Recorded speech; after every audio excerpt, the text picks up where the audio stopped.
41 katawo ang napatay matapos masunog ang isa ka building nga ginaestaran sa mga trabahador sa Mangaf City sa nabagatnan sang Kuwait. May mga na-rescue man ang otoridad apang madamo ang wala nakasalbar.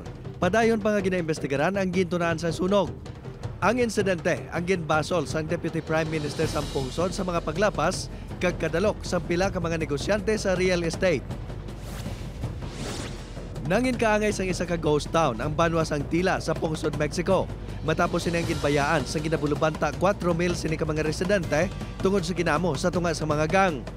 Hunyo 4 sa nagabot sa Banwa ang mga armado nga tawo, kag ginpangtiro ang mga balay, mga negosyo, kag nagpangtutod pa.